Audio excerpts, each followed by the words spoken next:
Hello students, welcome. This is Ms. Mercado again. This week we are covering chapter 4. This chapter deals with journalizing and posting transactions. This is for Accounting 1303, Introduction to Accounting 1, and we are using the textbook College Accounting 23rd edition. Okay, just a friendly reminder, like every time that I have these short videos, it is very important that you read the chapter. Now the chapters have a lot of wonderful diagrams and images and pictures that illustrate how to journalize entries, how to post the entries into the general ledgers, and how to complete a trial balance. Okay, so it is very important that you do read and that you follow the diagrams.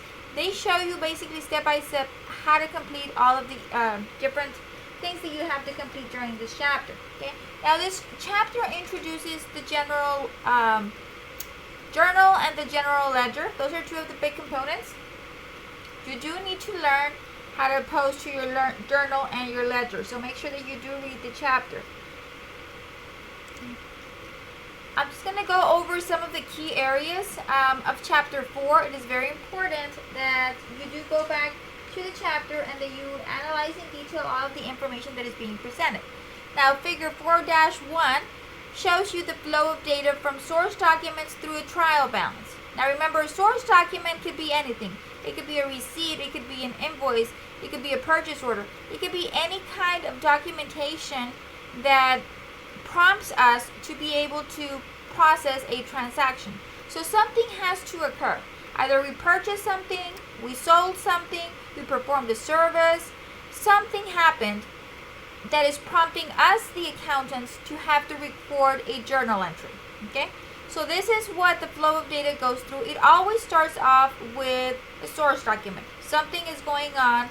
You are being provided with some kind of a source document.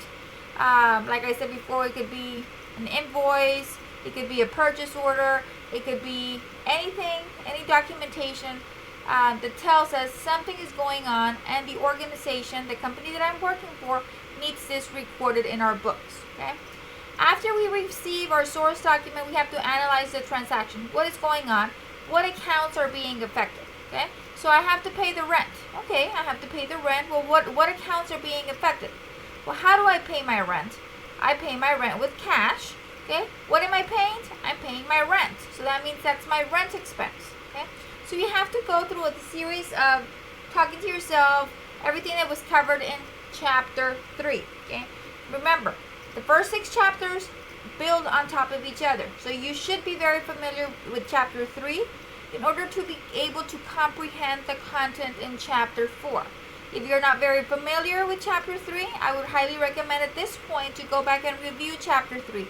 Chapter 3 was very critical because it provided the information as to the normal balances of each of the accounts, whether you needed to debit or credit each of the accounts depending on the transaction. Okay, so after you receive your source document, you're going to post the information into your journal. Okay, after you post the information into your journal, you're going to transfer that information from the journal over to your general ledger. Okay, what a general ledger is, it's basically kind of like a summary.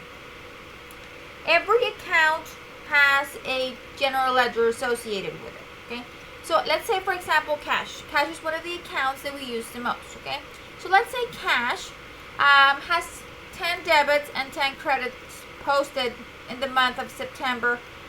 Okay, so what the general ledger does is it records, or it keeps track of all of the debits and all of the credits, and it gives me a running balance. And I'll show you an example of it in a little bit.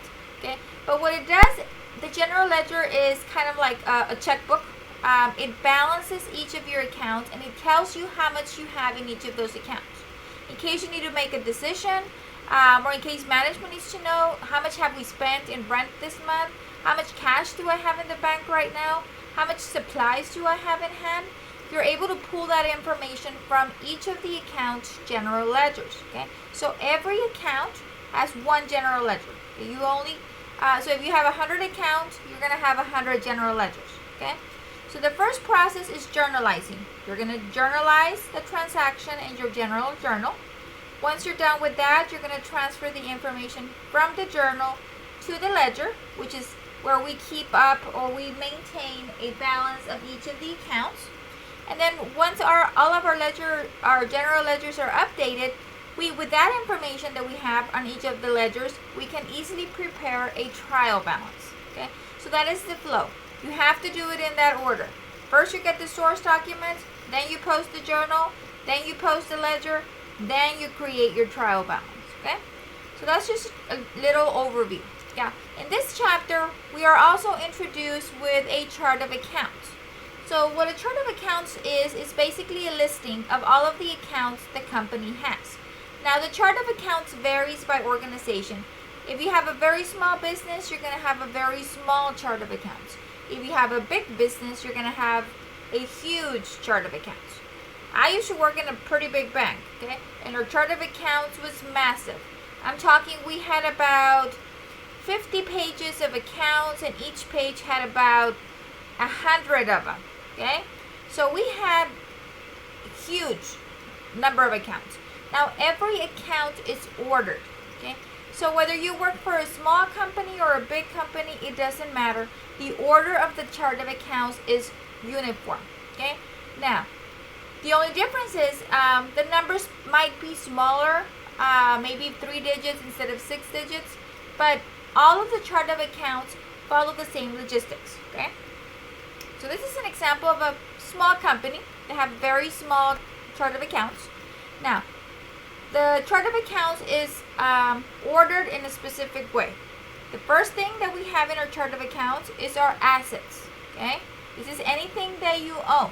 Okay, now if it's an asset, it's always going to start with a number 1. So that will automatically tell you if you see a 1 in front of any of the accounts, that means it's an asset. Okay. So the account in this case is 101, 122. This could be 100001, 10007. As long as it has a 1 in front of it, you know it's a asset. Okay? So you have the account number, and then you have the title of the account associated with it. Okay? So 1s means assets. You need to know this. Okay? Make sure that you print this out or you write it down. You need to know this. So in 1, anything that begins, any account that begins with a 1 is an asset. Okay? Any account that begins with a 2 is a liability. Remember, a liability is anything that you owe. If you owe someone money, it's going to start with a 2. Okay? Your owner's equity begins with a 3. There's 2 things that go under owner's equity section. We have your capital and we have your drawing. Okay? Both those things begin with a number 3. Okay? Now, under owner's equity, we also have revenues and expenses. Okay? Your revenues will always start with a 4. This is the money that you generate either by selling a product or by providing a service. And last but not least, we have all of your expenses. This is the money that you spend in your utilities, in your rent, in your gasoline, any money that you spend in the operations of the business is an expense. All of your expenses are going to start with a 5. Okay? So this is what the chart of accounts will look like.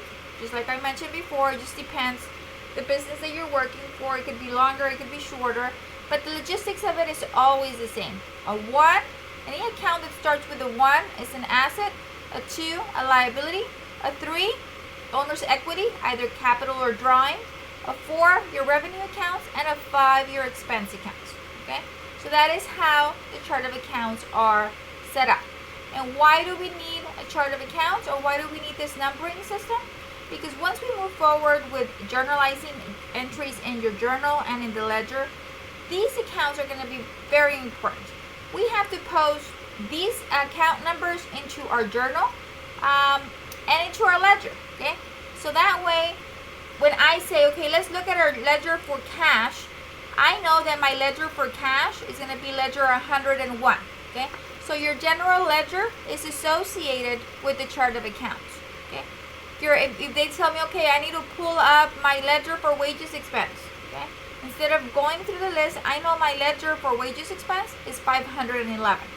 Okay? So it's a numbering system that just makes it a lot easier when we're recording transactions in the journal and in the ledger. Okay? Now, this is an example of what a journal looks like. Okay, the top part is a journal, the bottom part is a ledger.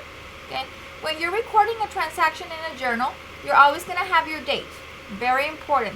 We need to know what date this transaction occurred. Okay, so you're going to post your date. Next, you're going to have under the description column, you're going to have the title of the account. Now, when you're recording an entry in your journal, the debits always go in the first line, the credits always go in the second line. If it's a credit, it has a little indent. It is indented. Okay, so the cash or the first transaction or the first account, which is a debit, is flushed to the left. The credit transaction is indented a little bit, so we can be able to differentiate between the debit and the credit. Okay, so if you see here, cash is all the way flush to the left hand side, capital is indented in a little bit. Okay, we also have a debit and a credit column. Like I said before, the debits will always be recorded first, the credits will follow. Okay, your debits must always equal your credits. Okay, that's the rule of accounting. Debits must always equal your credit. So if you have an entry for 5,000 debit, your credit should be for 5,000. Okay, so that's very important. A journal also has a page number, and this page number is very important because this page number is going to be flowing into your general ledger. So you have your general journal, you have your page number, you have to enter the date, the description, the debit, and the credit. Okay, now that's what happens first. Okay, along with each transaction, you're going to have a short description of what is going on. What am I recording? Okay. After you are done recording all of your transactions in your journal, let's say you have 10 transactions, you record them all back to back. Okay. Once you're done, it's the end of the day, you want to transfer all of that information from your journal over to your general ledger. Remember, every account has a general ledger. So in this case, we are going to illustrate to you how to transfer information from the journal to the ledger, just for one account. Okay. So what I'm going to do is I'm going to transfer my cash transaction, only my cash transaction, from my general journal to my general ledger. Now, if you notice here, it's titled General Ledger. This is my cash account. Okay. So this is where I'm going to put everything that affects cash only. Okay. Cash is account number 101. Okay. 101. So what I'm going to do is I'm going to copy the information right here. I'm going to copy this transaction down to my ledger. Okay. So I just brought down the date. Okay. Now on my post reference column on my ledger, I'm going to put my journal page number. So I know this is journal page 1. I'm going to put a J for journal and a 1 because it's page 1. Okay. So on your ledger, under the post reference column, you're going to put your journal page number.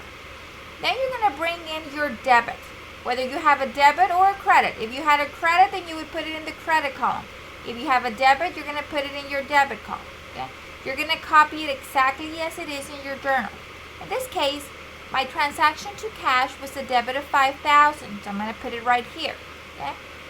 In the first two debit and credit columns, you're copying the information directly from your journal.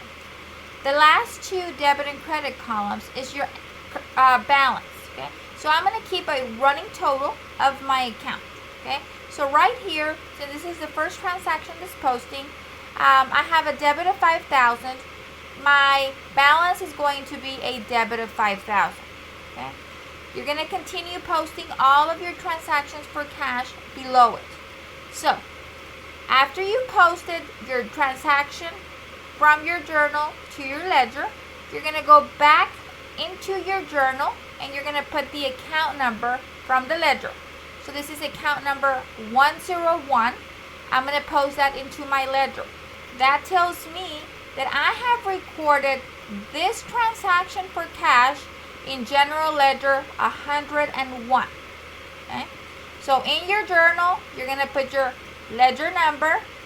In your ledger, you're going to put your journal page number. Okay. Now, this is how you transfer. You're still needing to transfer the information for this transaction right here. So you would have to open a new general ledger for capital, so you can be able to record this transaction. Okay? And it's just a continuous process. Okay? Every account has a ledger associated with it. Now, let me give you an example here. Right here, we only have one transaction, which is a debit of $5,000. Okay? Assuming that I have another transaction, and I'm just going to put that below that. Let's say that on June the 2nd, I have on journal page number 1, I have a credit. Okay, I'm going to put that here. Let me make this a little bit big. Oh no, I don't want to do that. Okay, so let's say that I have this would be your debit. Okay, this would be your debit, and then this is going to be your credit. Okay, and then I'm just going to copy and paste here. Okay. So I just want to illustrate how you would continue to post transactions. Okay. So assuming that another transaction occurred, I'm just going to copy this up, okay? Cut, paste, okay? So this would be the date. And this would be the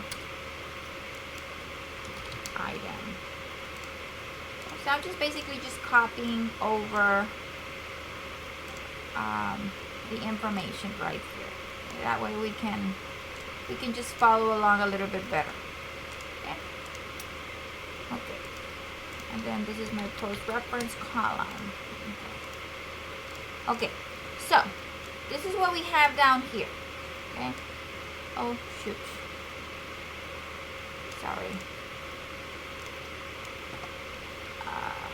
excuse me, just put it back. Okay, there we go. Okay, so now assuming, this is just an assumption, okay, that on my journal, on June the 2nd, I had a credit of $1,000, okay? So I had $1,000 credit post to my journal, and I'm transferring it over, okay? So if it's a credit, you're going to put it under your credit column. Now, I had a balance of $5,000 debit, okay? Now I have a credit, okay? Now, cash is an asset account, okay? Cash increases with debits, cash decreases with credits. This is where you need to know the information from chapter 3. Okay, so I know that a debit increases my cash. I know that a credit decreases my cash. So I'm going to have 5,000 minus 1,000. So my balance on my account is going to be 4,000. Okay. Now let's say that on June the 3rd, okay, on journal 1, I have a debit of $500. So my balance is 4,000, and I have another debit of 500. So I need to say, okay, does a debit increase or decrease my asset account, which is cash? Well, a debit increases it. So I have a debit of 4,000.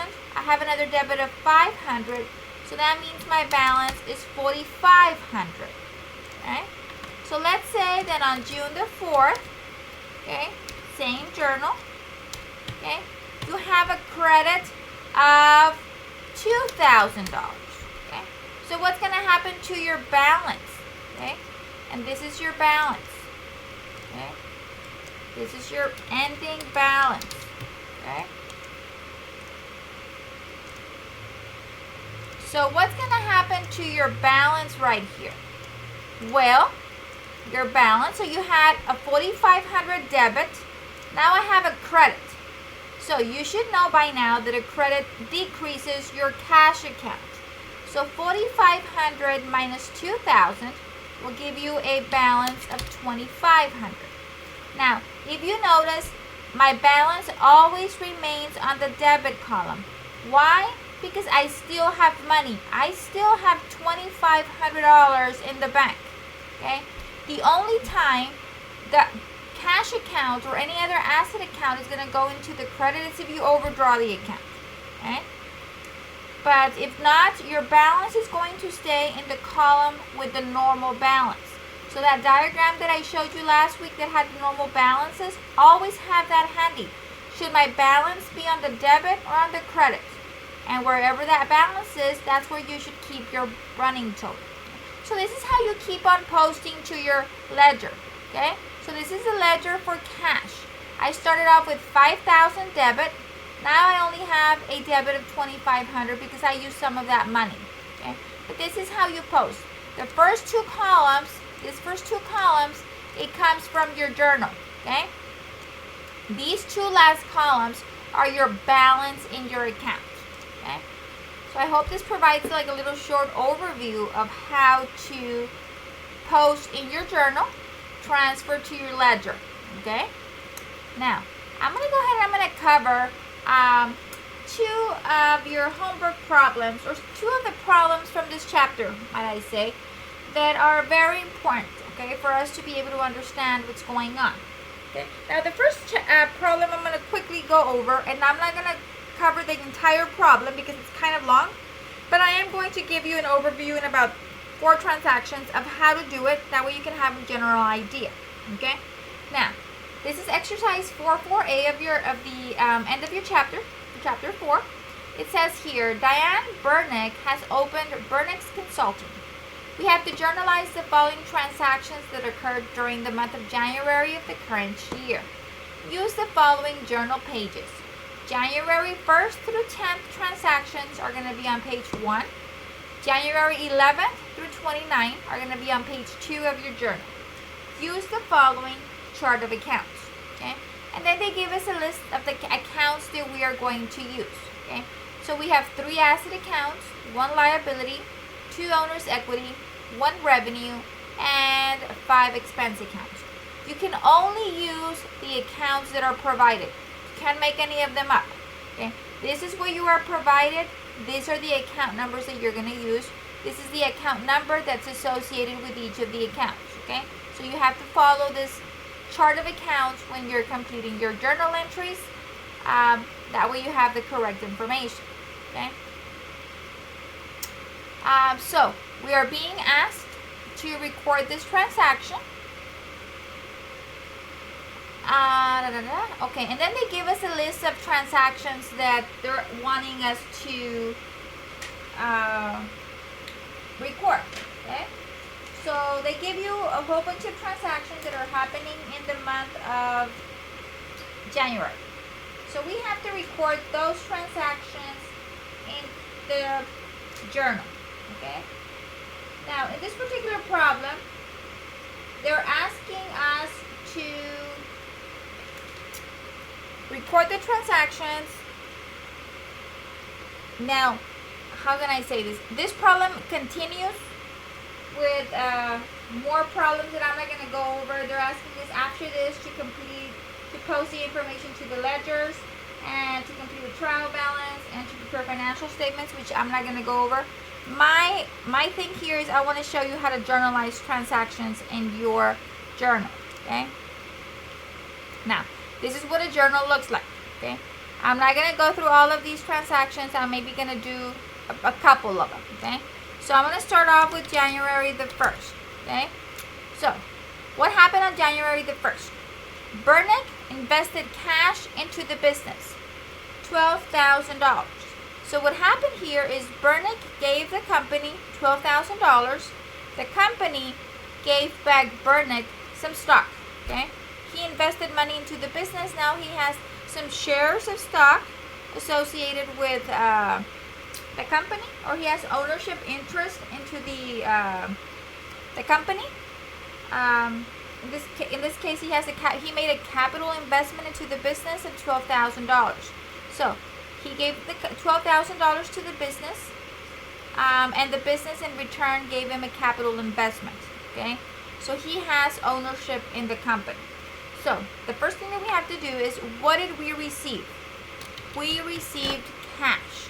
Okay, cash is account number 101. Okay, so that is the account that I'm using. And where am I getting that 101? I'm getting it from here. Cash 101. Okay? And cash is being increased, so in order for me to increase my cash, I am going to debit it $12,000. Okay, let me put some commas in here so I can see. Okay.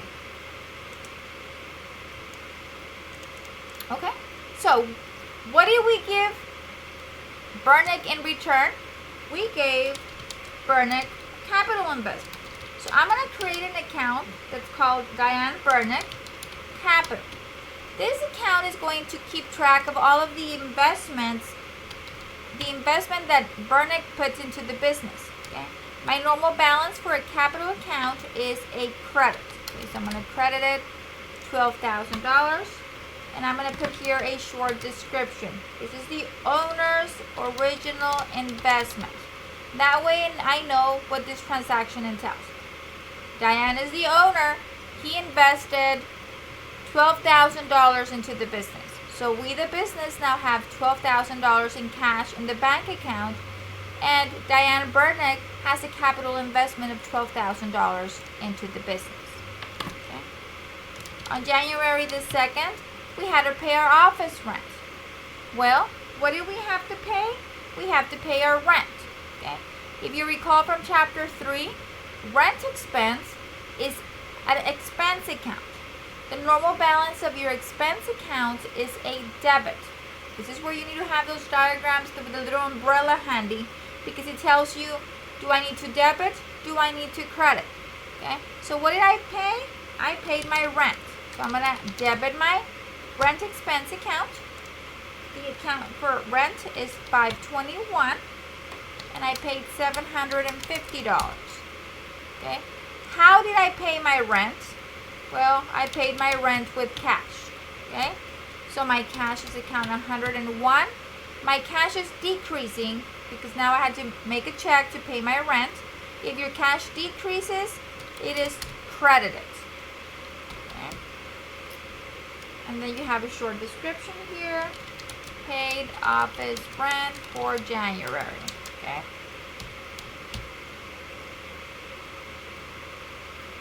On the 3rd, okay, it says here that you purchased office equipment on account $1,300. So what does that mean? That means that we bought equipment, but we're going to pay it at a later point in time. We bought it on account, okay? We're going to pay it next month, okay? Whatever the case might be. So what did I buy? Well, I purchased office equipment, okay? My office equipment account is 181. Okay. So the office equipment that we purchased is for $1,300. How did you pay for this equipment? Well, it says on account. So if it's on account, it means I owe someone money. The account that you use when you owe someone money is your accounts payable. I owe someone $1,300. Okay. So I'm going to credit my accounts payable. The liability accounts have a normal balance of a credit. So anytime you purchase something on account, you're going to credit the account. Okay? And this is how you record transactions. Something happens, you need to figure out the accounts that are being affected. Okay? So here I'm just going to put purchase office equipment on account. Okay? Okay. The next transaction is happening on January the 5th. Okay? You received cash for services rendered, $950. So you went out there and you performed the service. You charged $950, and they pay you right there and then with cash. Okay? So what did you receive? Well, I received cash. My cash is increasing by $950. Well, what did you have to do to get that $950? Well, it says here services rendered. Okay? You provided a service. Okay? So let's go to the problem. And my revenue account, I have an account called consulting fees. Okay? Account number 401. I provided consulting fees. That's why they're paying me $950. Okay? So I'm going to go ahead and I'm going to credit consulting fees, which is account number 401, for $950. And I'm going to put here receive cash for consulting services. Okay. I'm going to do one more and then I'm going to stop there. You can continue with the rest. Okay. Very similar. Always make sure that you enter your date. Okay. On the 8th, you paid your phone bill, $85. What are we paying? We have a phone expense. Okay. And this is account number 525 from our chart of accounts, and we are paying $85. How did you pay for your phone expense? With cash. Okay. Cash is being decreased, $85. Okay. So you just keep on going, and you post all of these transactions in your journal. Okay. Make sure that for each transaction, you have a little short description of what is going on. Okay. So that's what's happening. On exercise 4.4, you're just going to record a whole bunch of transactions similar to this in your journal. Okay. Okay, now I'm going to go to exercise 4.8. Okay. Sometimes we post transactions into our journal and into our ledger, and then a couple of days later we figure out or we identify that the transaction that we posted was posted incorrectly. Okay. And it's not the end of the world. It happens. Okay. But once you figure out or you identify that an error has been recorded, you have to go in there and fix it. Okay. That way, all of our financial statements and all of our information that we are presenting to our stakeholders, our employees, our board of directors, anybody that uses our data, they have the most accurate information possible. So this is an example of finding and correcting errors. Okay. So it says here, on May 25th, after the transactions has been posted, Joe Adams discovered that the following entry contains an error. Okay? The cash received represents a collection on account rather than new service fees. Correct the error in the general journal using a correcting entry. So, what happened here is we received money. We received $1,000. Okay? But this $1,000 were because we were collecting money from someone that owes us money. So let's say, for example, I have Pedro. Pedro owes me $1,000. Okay? So in my books, I had Pedro owes me $1,000. Well, on May the 23rd, Pedro comes in and makes his payment of $1,000. I needed to record that entry. My accountant, the person that took the payment, recorded this transaction. They debited cash and they credited service fees. Now, whenever we use service fees, it's because we provided a service. Did we provide a service right now to Joe Adams? No. Okay, or to Pedro, I'm sorry. No. Pedro did not get a service. Okay, right now. He got a service a while back, but right now he's making a payment for something that he owed to us. Okay? So the person that recorded the entry recorded a debit to cash and a credit to service fees. Okay, so I'm going to go ahead and I'm going to put my transaction into my T account. So we have $1,000 debit to cash and a $1,000 credit to service fees. Now, it says here the cash received represents a collection on account. If we were collecting money on account, what account should we be affecting? By now, we should know that whenever we are collecting money from customers that owe us money, that account is accounts receivable. Okay?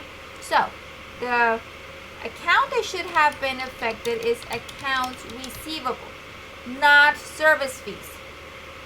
So how am I going to correct this entry? Okay? Well, I know that I did not perform any services, but yet I recorded a credit of $1,000. Well, how can I reverse this entry? Well, if I by error posted a credit of $1,000 and I want to get rid of it, I am going to do the opposite. I am going to debit it $1,000. Okay? This is going to give me a balance of 0, okay, in my account, which is what I want. Okay. Now, where should I have posted that $1,000? I should have posted that $1,000 into my receivable. Okay. So my receivable originally, I'm going to put here my balance, okay? I'm just going to put here, okay, Pedro, remember Pedro, the one that I was talking to you? We had provided service to him. He had promised to pay me later. So when we recorded that original entry, I recorded on my accounts receivable that Pedro owed me $1,000, okay? Now, today, on May the 23rd, okay, this is happening on May the 23rd, Pedro is making a payment. So, if Pedro is making a payment, how can I get rid of this $1,000 that Pedro owes me? Well, when we had provided the service to Pedro, we recorded a debit to the account. That way I could keep track of how much Pedro owed me. Pedro owed me $1,000. Pedro is making a payment. So if Pedro is making a payment, I am going to credit the accounts receivable by $1,000. That way my balance is 0. Okay? Now, cash. It says the cash received represents a collection and account. You did receive $1,000. So your cash was debited for $1,000. That is correct. You don't have to do anything to cash because the transaction to cash was posted correctly. The entry that was posted incorrectly was to your service fees. Okay? So that is where we need to make the adjusting entry. So, this is happening. Joe Adams found out about this mistake on May the 25th. I'm sorry. You're going to make the correction the date that it was discovered. Okay, so Joe Adams discovered this error on the 25th. So what am I going to do? Well, I'm going to debit my service fees. That way I'll clear out this entry I posted incorrectly. So I'm going to debit my service fees for $1,000. Okay, and I am going to credit my accounts receivable. Okay.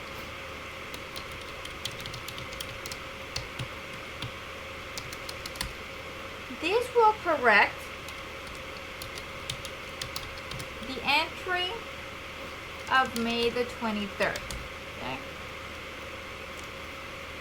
So, what happens here is we're recording an entry. I'm reversing my transaction that I posted in error to service fees, and I am posting the entry to the correct account, which is my accounts receivable. Okay. At this point, I don't have to do anything with cash because you did receive $1,000 in cash. So this transaction, the cash was recorded correctly. The one that was wrong was the service fee account. That is the one that we are adjusting below. Okay. And if you can't see it in your mind, I highly recommend that you draw out some T accounts. That way you can see, okay, what happens if I debit, what happens if I credit, what balance am I going to have into the account. Okay. So you do need to know not only how to post transactions to a journal, but also how to correct any errors that might have been posted. That is very important. Okay. You might have posted a debit or credit, but it doesn't guarantee you that that debit or credit is correct. Okay? So that's why when people are reviewing your work, oh, you know what, this entry was done incorrect, we need to correct it. You need to be able to have the capability of analyzing what happened, what should have happened, and then decide what entry needs to be recorded to correct the mistake that was made. Okay? That is very important. You're going to have more problems to be able to practice on correcting errors. Please, I highly encourage you to read the chapter. Like I said before, by now we are posting directly to your general ledgers and your journals. Make sure that you know if an account is an asset, what the normal balance is. If an account is a liability, the normal balance. You should know the normal balances of all of your accounts. Okay? So this is basically just a short overview of how to post into your journal and how to make a correcting entry. Make sure that you do review the illustrations in the textbook. They provide you plenty of examples of transferring information from the journal over to the ledgers. Okay. We have, let me see. We have on figure, let me see. On figure 4-7, we have from your textbook, we have general journal entries. And then on figure 4-8, you have where they're starting to post that into your T accounts. On figure 4-12, you have a whole bunch of general ledgers. That way you can figure out, okay, what do I need to do? Does a debit increase or a debit decrease each of my accounts? And then on figure 4-13, they show you how to prepare a trial balance, which I'm not going to go over due to limited amount of time here. But if you do have any questions as you're working your homework assignments, if you're stuck anywhere, if you have any questions, you need any clarification, please do not hesitate to either come visit me during my office hours, call me during my office hours, or send me a Blackboard message. Okay?